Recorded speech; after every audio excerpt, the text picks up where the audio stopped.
welcome to the cellblock Scorch week 215, inmates. Recording today's episode will be safety matches. This week's prompt was, one second, it was just a little bit given by Lost. They judged it too, obviously.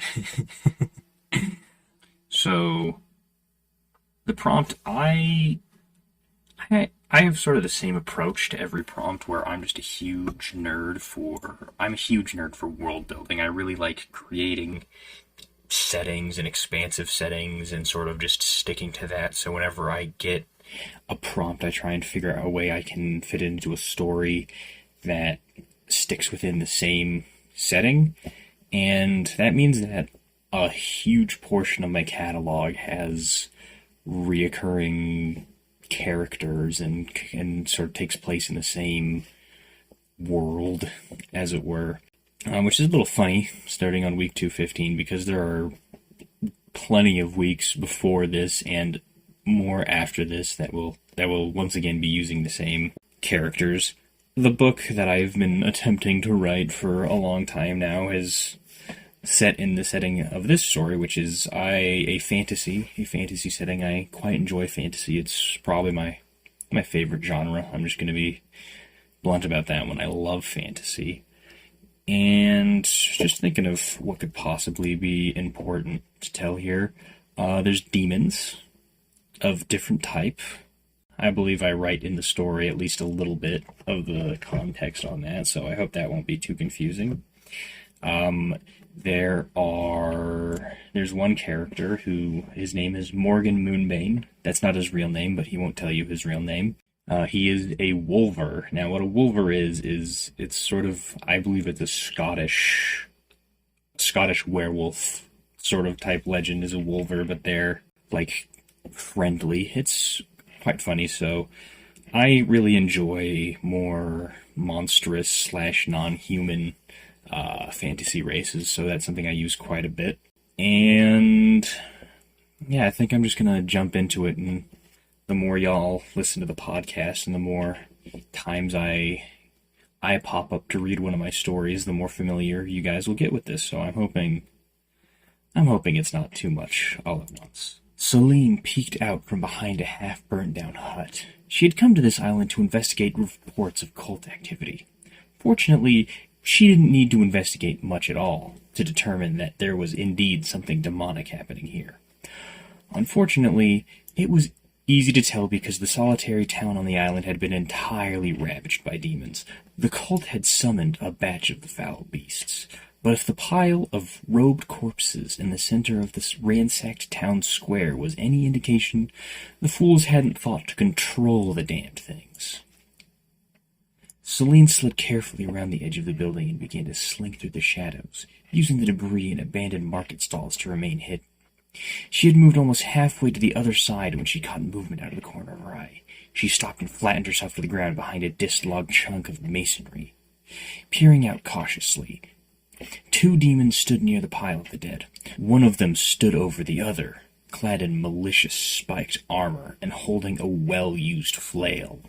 The other was crouched on the ground, digging through the entrails of a long-dead cultist, giggling in glee. The one that was crouched was scarred from head to toe, with bits of jagged metal driven into its flesh and bat-like wings on its back. Surprisingly, the two disparate types of demon actually gave plenty of information on perhaps why the summoning didn't quite go as planned.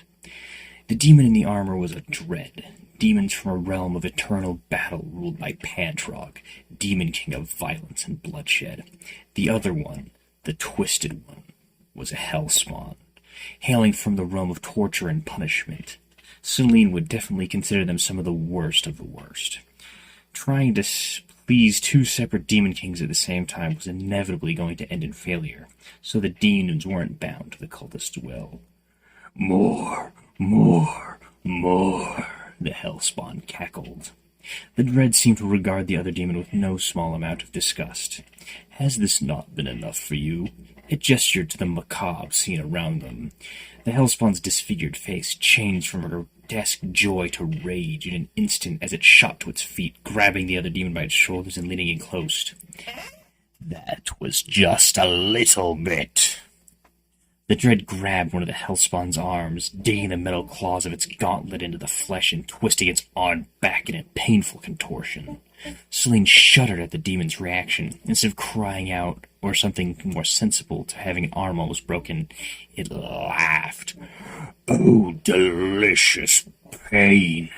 The demon laughed in a grotesque display. The dread threw the disgusting creature down and spun suddenly, glaring at the rubble Celine was behind.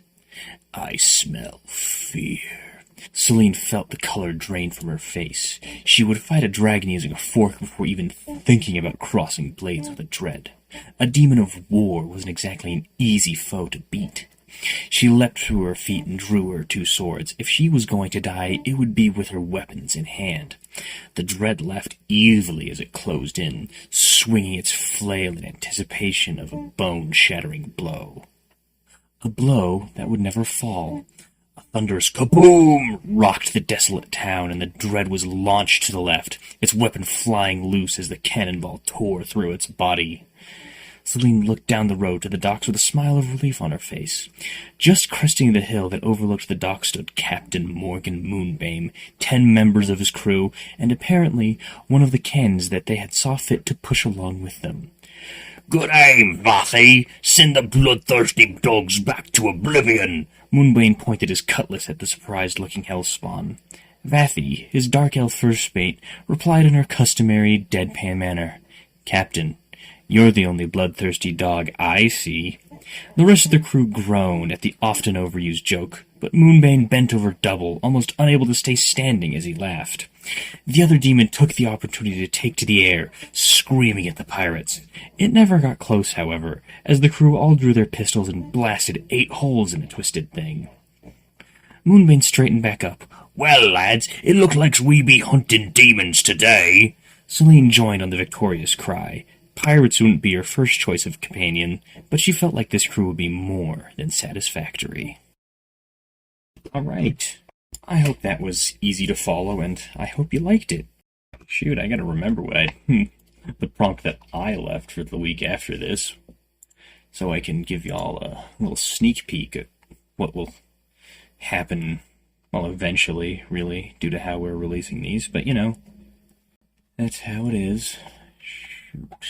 I don't know if this is going to get cut out, but it's going to take me a second to find. Teehee. Yeah, so the prompt that I gave for the next week after this one, after I won last week with the story I just read for you, was laws that bind us all to keep us from the fall. And the context of that is, those are lyrics from the song Astronomica by Manila Road, which, you should listen to that song. That song's a banger. Certified 10 out of 10 song. I love Astronomica.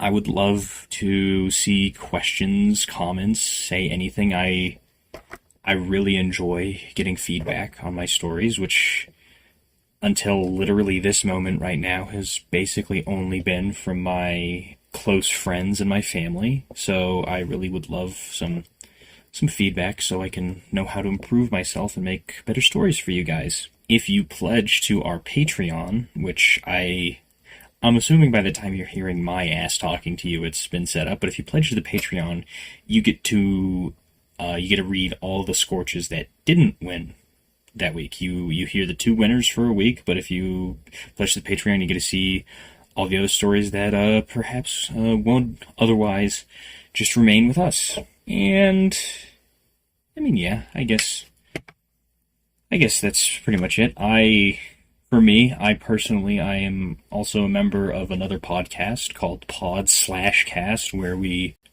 and 2 of my very closest friends watch and review horror movies. It's pretty scuffed and stupid, but, that's what, would you want anything different? Would you want anything different? Also, if you go listen to Pod/Cast, you get to learn my first name. Ooh, this little Easter egg hunt for you. Alright, so, keep that fire burning, y'all. The Cellblock Scorch is a production of Stellacore, an independent group of nerds sharing their obsessions with the world. We can be reached at thestellacore@gmail.com through comments on your podcast platform of choice, our Instagram, Stella_core, and at our YouTube, also called Stellacore. Feel free to check out our other productions on our YouTube channel, our cosplays on Instagram, or if you would like to support our creative endeavors, check out our Patreon or donate to the Ko-Fi of the writer of your favorite Scorches.